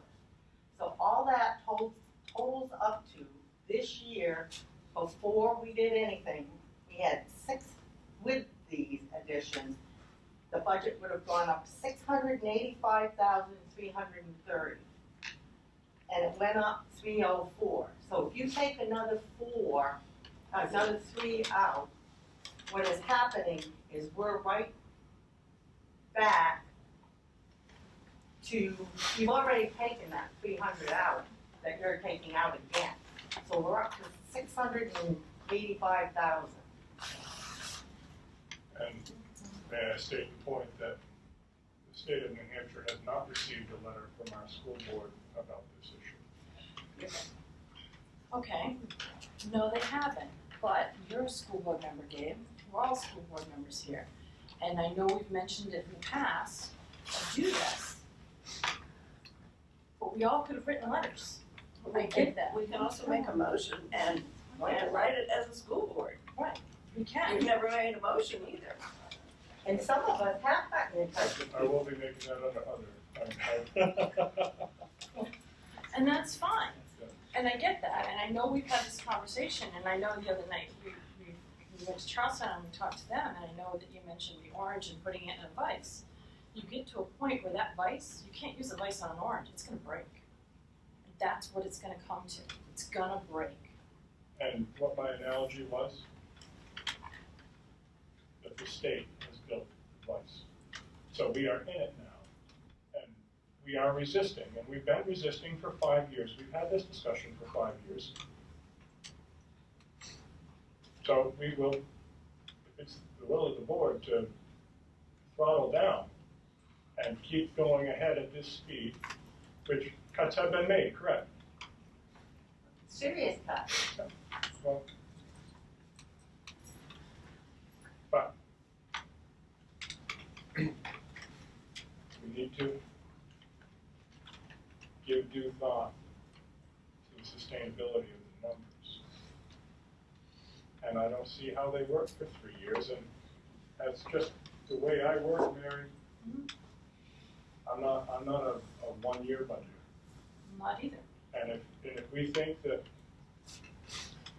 this is the way we can go, over the last 4 years, increased $1 million in one town, and the other towns aren't far behind. It's substantial. What are we majorly charged with? Providing an education to the kids. The kids in our district. Yes, providing an education, and we do. Well, then if you aren't known for having a good and being a good educational school, nobody wants to come here. So I we're don't think going to, anybody has accused us as being a poor educational school besides a handful of the students that come out of here, some of my classmates included.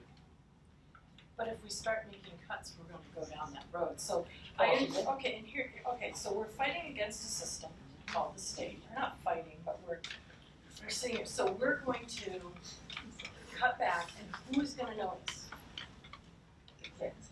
I mean, who's gonna notice that Little Fall Mountain sitting here is making these cuts in protest against what the state is doing? We're going to continue to cut because the state is doing this. Where in the end, I mean, I'm willing to stand on a hill and fight, but I'm not willing to stand on a hill and lose either, and have my kids or the kids in this district lose because of it. You know, I mean, I look at it this way, it's like equalization. I know the other night when I talked about this, no one wanted to hear it, but my house sitting on my lot in Langdon is taxed the same in Charlestown as it is in Langdon. even though your tax rate is higher, because your values are lower. So we're all in this together and we're all paying the same rates. It may be a little bit different, but not much. That was the point of the formation of this district. You know, like I said the other night, I talked to Gordon, and I know Gordon also stood up and made the comment that we can't keep going where we're going. But he said the whole purpose of this district was because Violas, Charlestown, and Walpole could not give the education to their children individually. They needed to do it in a partnership. And that's what we're supposed to be, a partnership.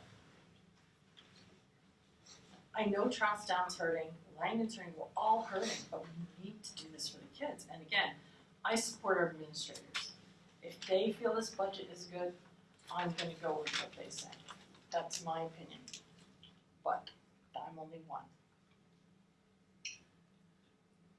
I don't see the cuts as protest, as anything. Maybe wrong terminology. I mean, if anything, it's to help people stay in their homes. Sorry, David, again. I'm sorry. Mary mentioned the cuts being protests against the state. I don't see it that way. I don't see the cuts as being a protest against anything. I see it as a means of helping people stay in their homes long term. Last year, I brought it up, last time I'll bring it up again, the school board directed the administrators to cut $363 plus or minus dollars out of their budget and felt that a good education could be provided with those cuts. Now all of a sudden, now it's not okay. I know there's increases. There's 685,000, so the 300 already has been cut. That was from the default budget. It wasn't from where the cutting point was. Yes, it was from the cutting point. We've gone up 685, 330.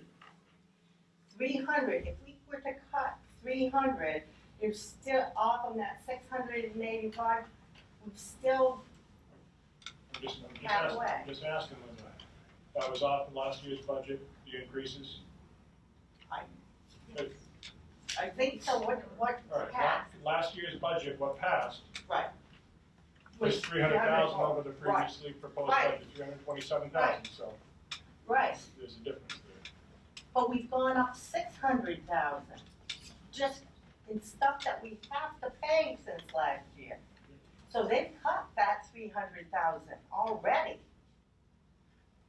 I also have no doubt that everybody did their job and used a fine-tooth comb and did everything they could. Coming from the private sector, if your shareholders are upset and you look at your department managers and you say, I'm sorry, this is unsustainable, we cannot continue to run a business with these budgets. Really appreciate your efforts, thank you very much, but we've got to pare them down a little bit more.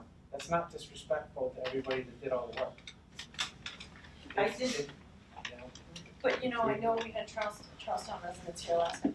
I had phone calls after that meeting myself that were upset about those cuts. I mean, they didn't come tonight, obviously, with the weather, they didn't know. But, and they're not here, and that's too bad. But, again, I mean, with these cuts, the really only gaining town here is Langdon. Langdon and Elstead.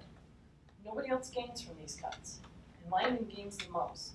But I still will sit here and say, according to this, according to what we got, am I correct in that, Joe? Every town gains, but, Right, but they still have an increase though. yeah, two of them have decreases.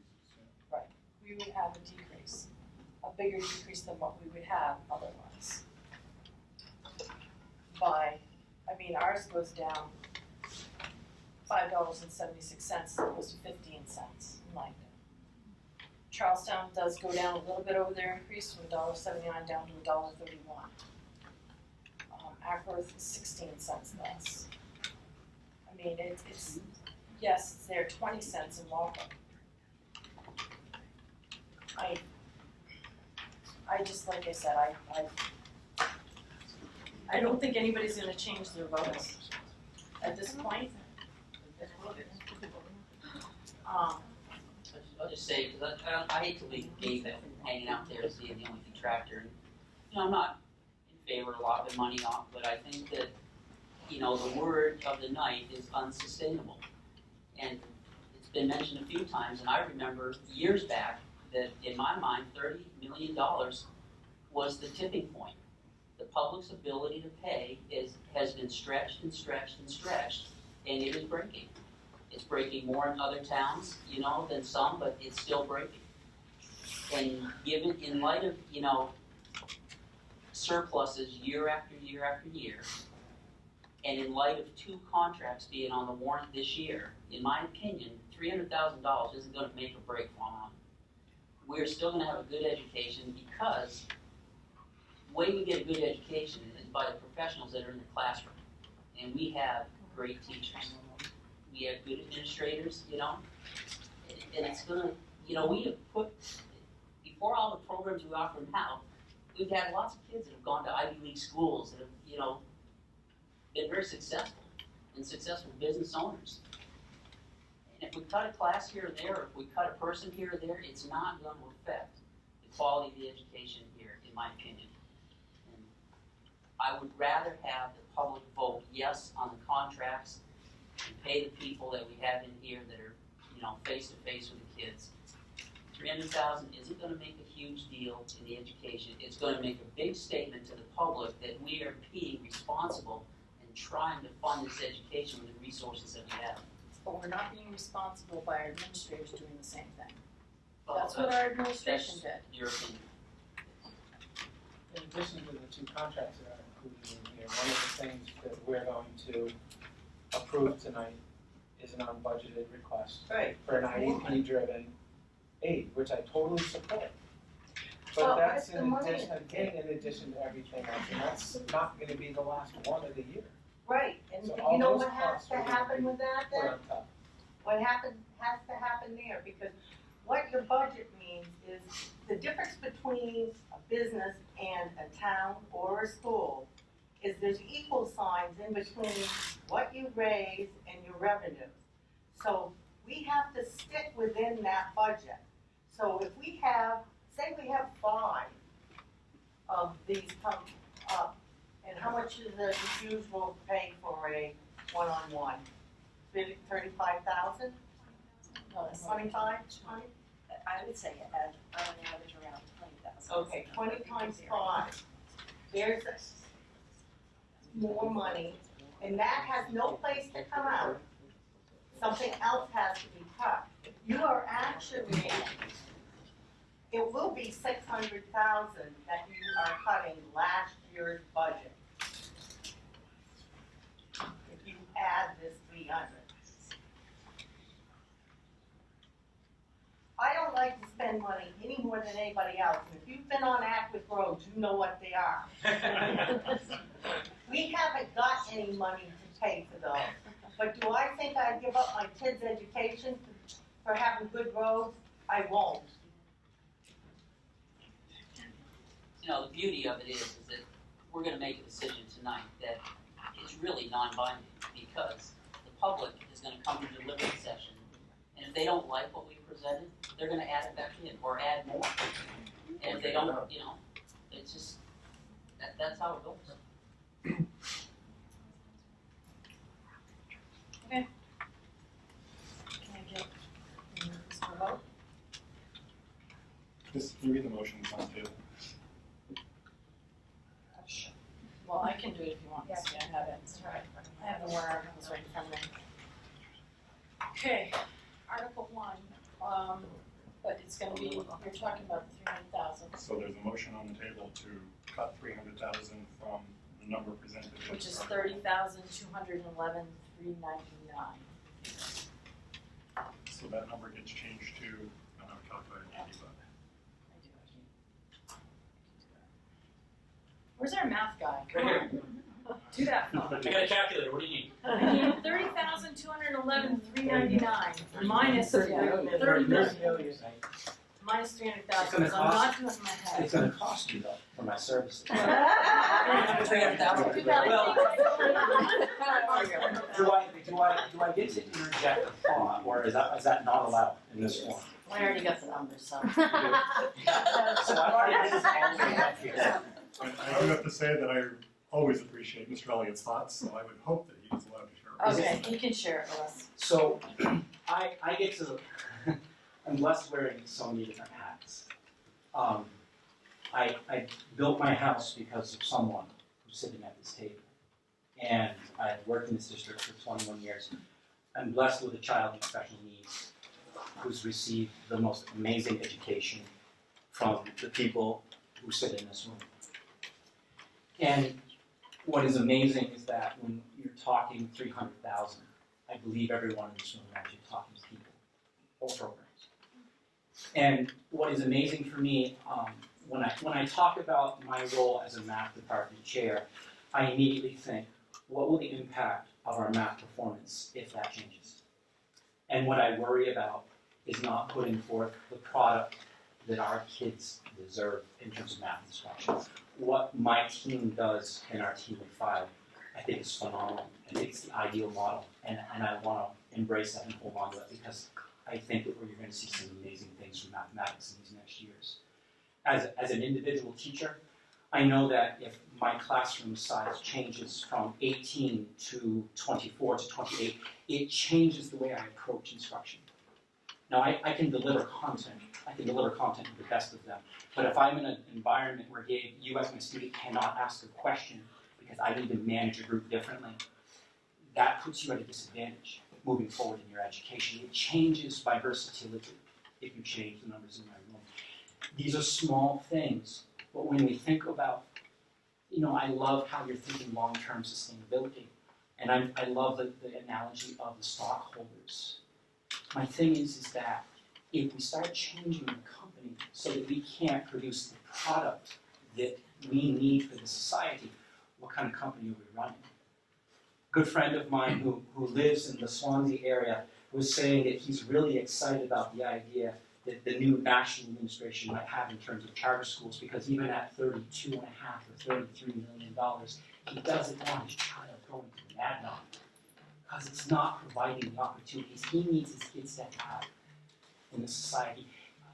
That number is amazing. But what's really, really cool is it's just 150 from 29,999.99. Sorry, my decimals are off branded, forgive me. But my point is it's a number, and the number's intimidating. But ultimately, I think the thing that's most important to me is when I think about Owen, and I think about these last years, and I think about just one para that influenced him daily, if that one para wasn't there. Now, I know that we've got creative administrators sitting behind me, and we've got incredible special educators that would find a way to make it work, but at what point in time does spit and duct tape affect the life of a child? And ultimately, his mother and I have to make a decision very, very soon. Can we continue to sustain that here? Or does he need to go somewhere else? And I mean, forgive me for pulling the dad card on that deal, but 300 grand is around with 30 million, it's not that big of a deal, but every penny impacts the life of a child. If you take that into consideration. Yes, Laura. What Rick just said about the charter school, and I've heard about sustainability, and this has been going through my head ever since last week, listening to the Senate hearings with the new Secretary of Education. We have a president who is not a big fan of public education.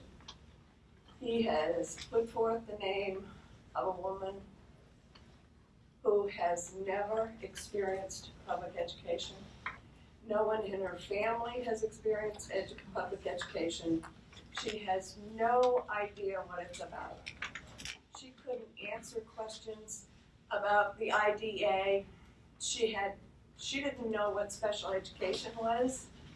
This is going to be the leader of education in our country. And what does she feel about the sustainability of public education? Then we have a governor. He is all for charter schools. He is all for vouchers. We have a new commissioner of education who's right down the same alley. If these people, if our leaders don't believe in public education. And we don't believe that we can afford to pay for it. What is the future of public education? Whether it's for Rick's kids or my grandkids or your children. It has to be sustainable. Because what's the alternative?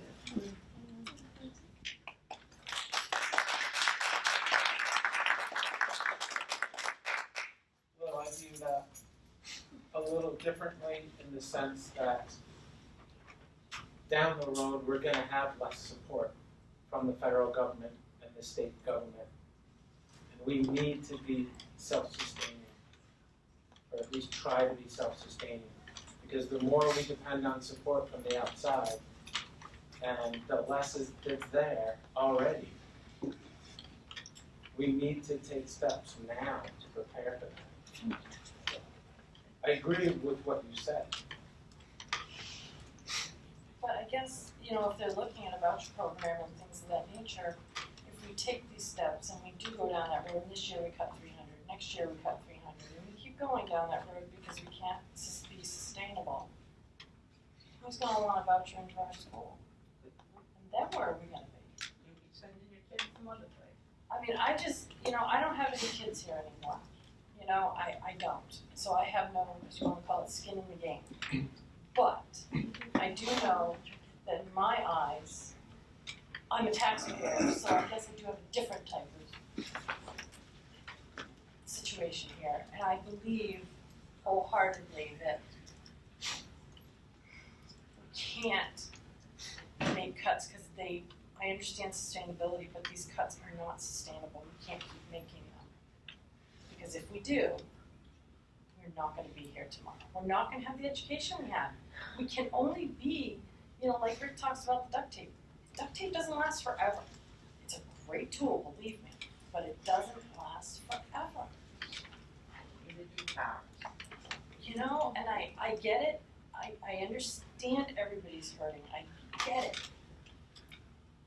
But like Will said, I mean, if we can't sustain this education, why are we here? Gotta find a way. And I understand 30 million's that number, but it's like when you go to the store and you buy something for $30 or $29.99.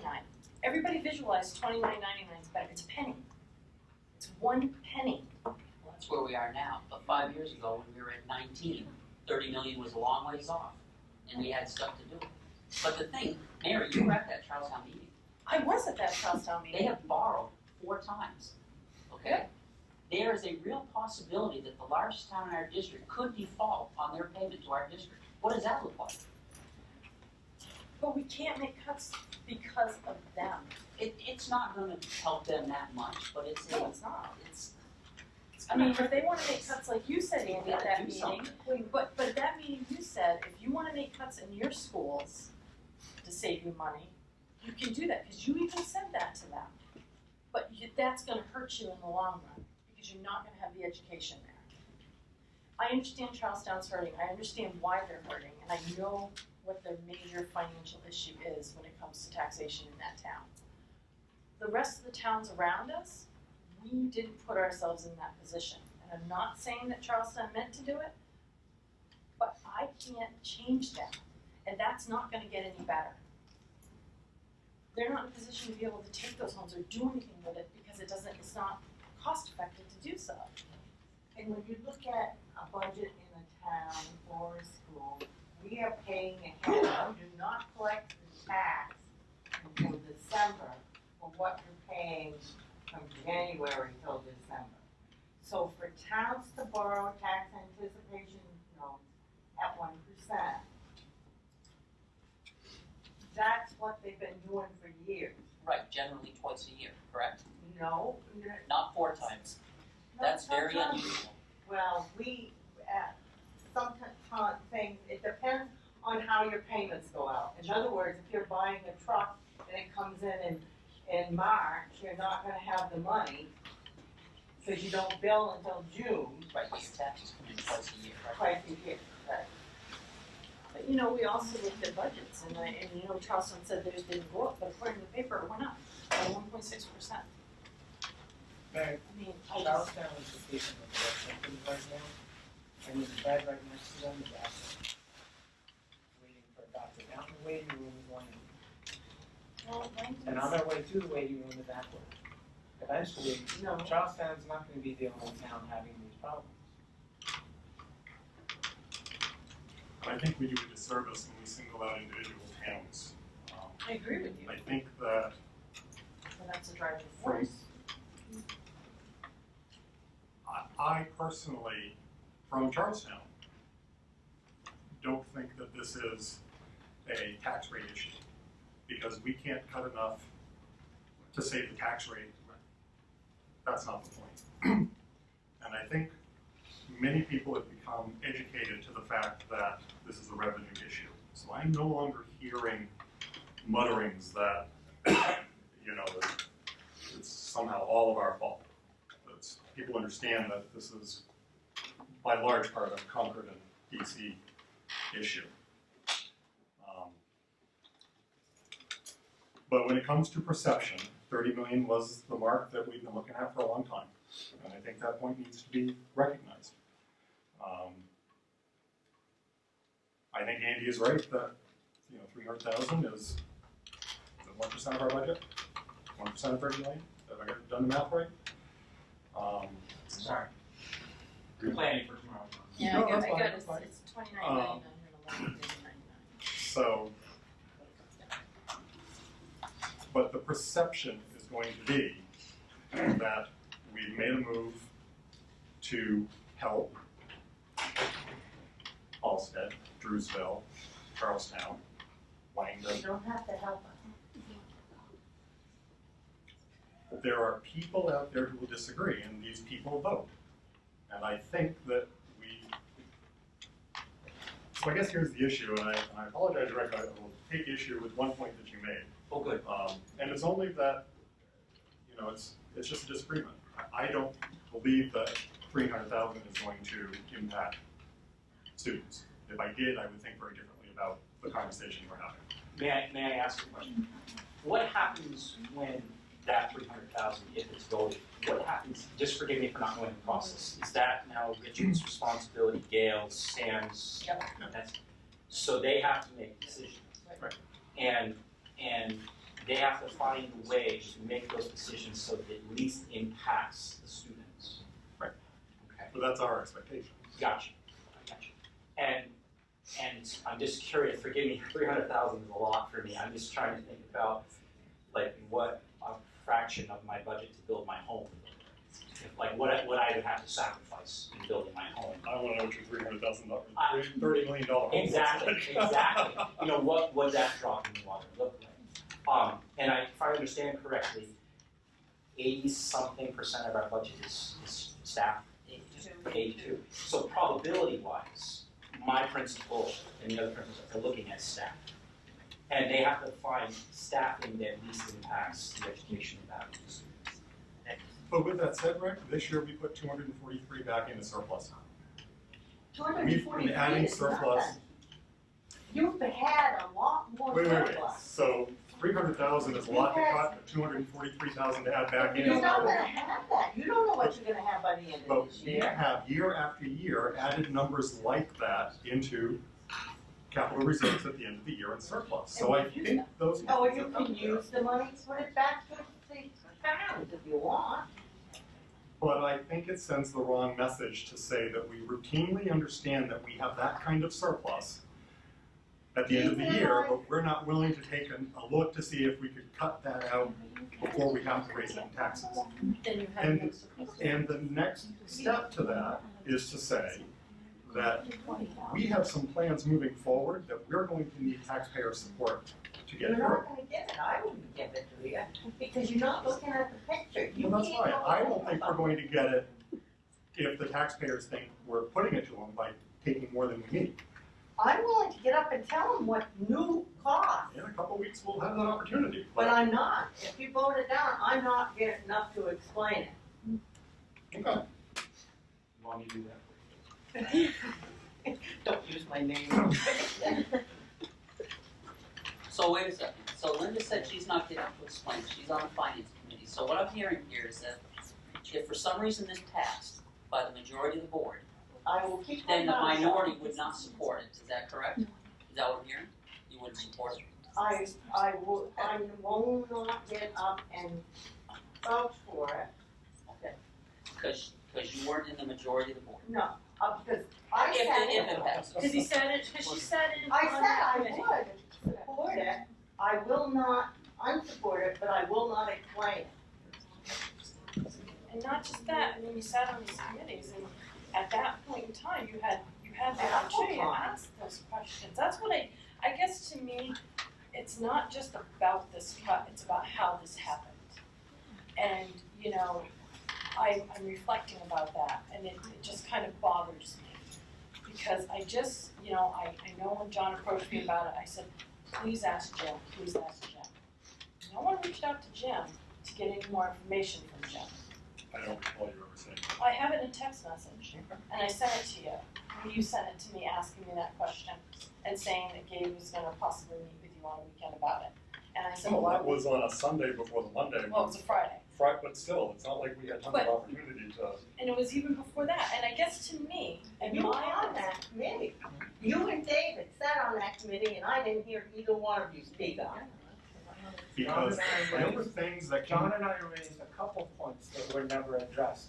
What I were was they? there at 2 meetings. The third meeting was a last-minute meeting that involved the 3 of us, not the rest of the administrators, and was on Tuesday or Thursday, and I couldn't be there. It was a follow-up meeting to explain to you what had happened. So there were 2 What the meetings cuts that were. we were present at with the administrators.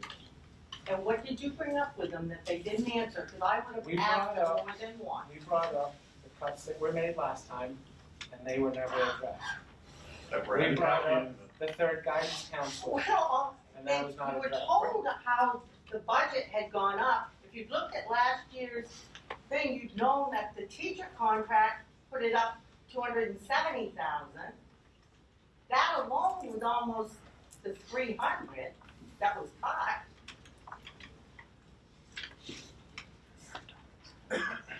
I don't think that you make any impression other than on the kids that are in this school right now. Because you're preaching to the choir. We all know that everything is too high in that. But by cutting the kids and what we're going to do here and not looking out for the school is not going to solve any of the problems at the federal level or the state level. And that's not what this is about. You know, I look at it, I'm a builder, and I build houses for everyone, okay? And all the houses I build have kitchens and have bathrooms and have bedrooms, but they're not all the same budget. Some are in the millions, and some are in the less than 100,000s, depending on what people can afford.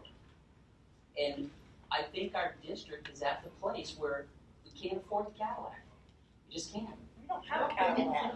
Well, you look at this program studies, and you look pretty Cadillac-ish. I don't think so. We're still missing a lot of programs in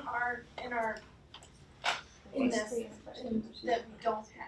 You know, when I first got on the school board, an old timer around Gordon Gowan's age, and he asked me, I was on the budget committee, and he said, you know, I asked him what he thought of the budget. He goes, doesn't matter what I think. I said, well, you gonna vote for it? He said, yeah. I said, why? He said, because sooner or later, it's gonna implode.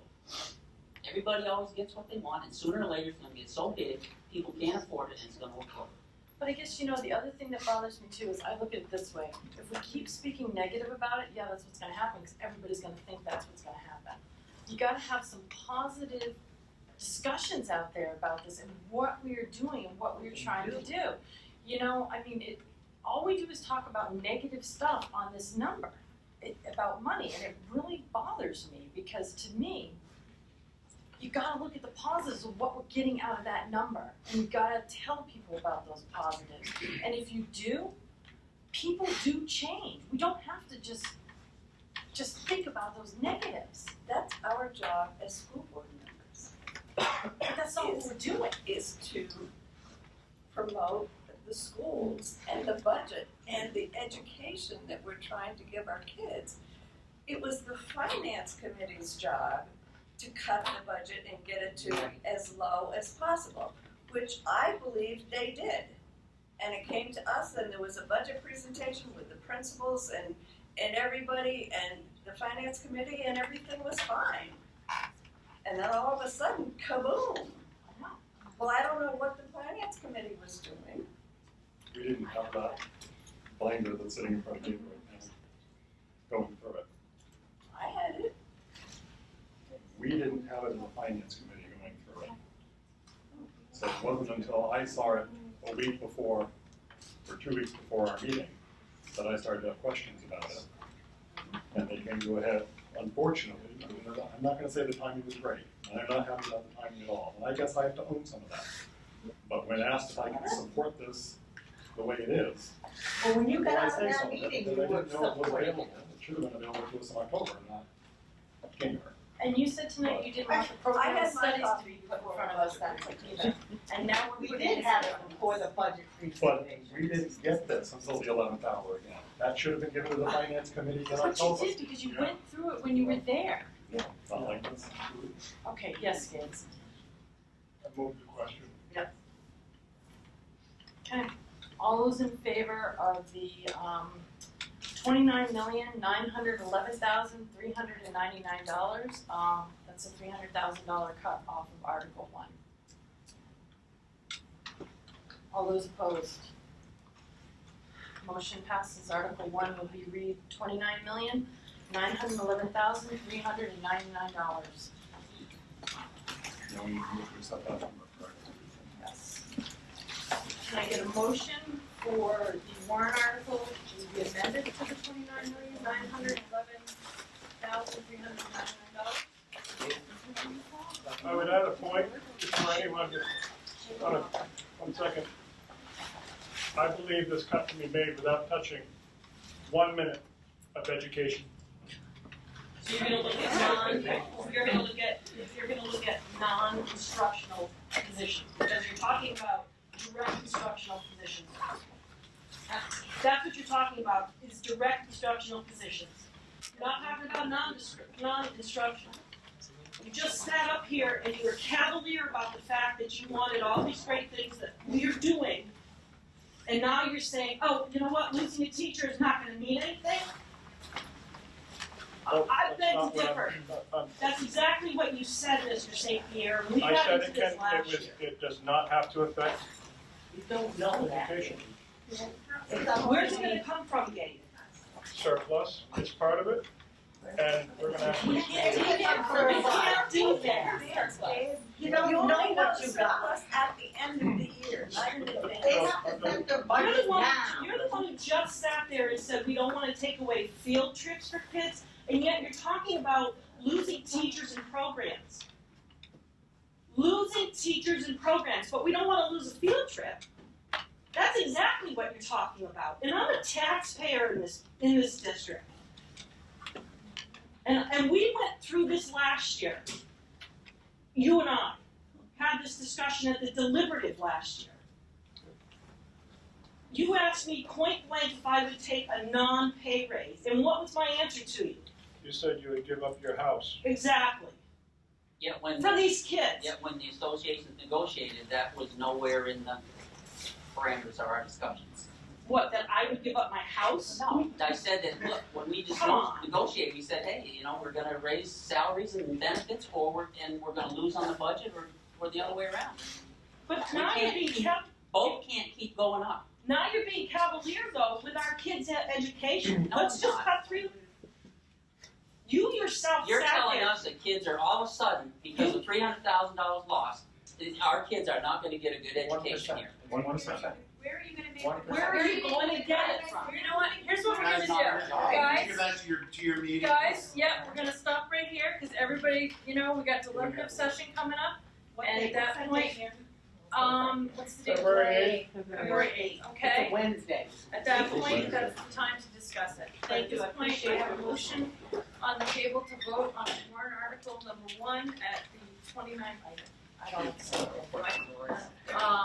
All those in favor of the amended warrant article? Opposed? Okay, the warrant, I I will wanna read see that. it in the, It will be. It will. Okay, so moving on, moving on to personnel. do you have that? Yeah, there's just one. Just one, okay, yeah, we'll have somebody here. There you go. Okay.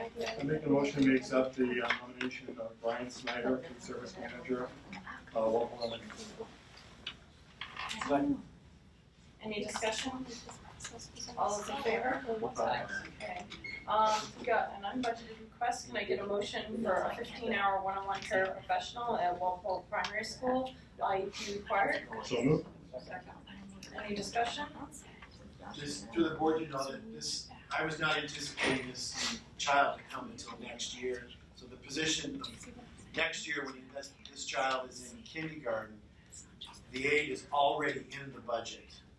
So it's just a matter of the program that he is at now, he just became identified with a one-to-one, and so he'll get those services in the school. So that's the reason for leaving the outside program and coming into the pre-K at Walpole. Okay. Any other thoughts? No. All those in favor?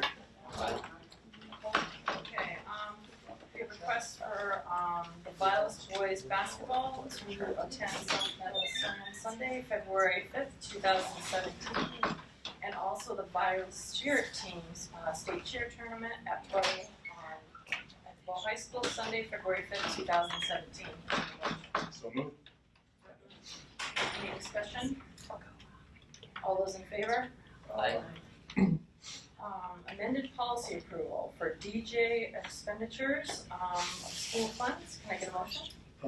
If the board doesn't mind, I would like to take all the DJ policies to approve them first reading. Okay, so DJ expenditures of school funds, DJ CPA cash account, DJB purchasing procedures, and DJB bidding requirements. Can I get a motion? So moved. Second. Any discussion? The only thing I did want to bring up, just in the spirit of transparency, last week we had quite a lively conversation about policy DJB and about the levels at which to set formal bid procedures. I did not make any recommendations to change Jim's original proposal.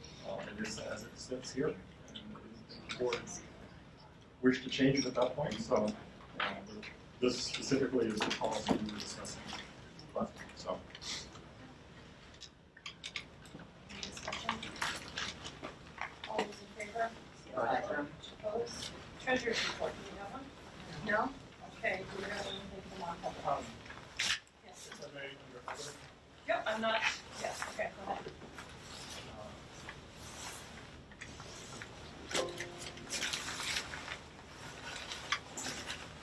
At our last meeting, I voiced my opposition to the teacher's contract as proposed. I wish to rescind that vote and support the teacher's contract as presented, as I was a part of the bargaining unit. So in spirit, here for our trajectory. Is the board in favor of, you want to revote on the whole? I don't think we can revote. No, I don't think we can revote it. But let the minutes show that, Yeah, you know, because we can't revote it, but the minutes show. Okay. Do we have anything? Yeah, we need to reconsider. I don't think this are, I think the only reconsider is the deadline in the area. Yeah. So we Right, can. but I thought parliamentary procedure said that you can only reconsider in the same meeting. That I don't know, but at this point, at least it will show that everybody has changed his vote, or rescinded his vote and voted the other direction.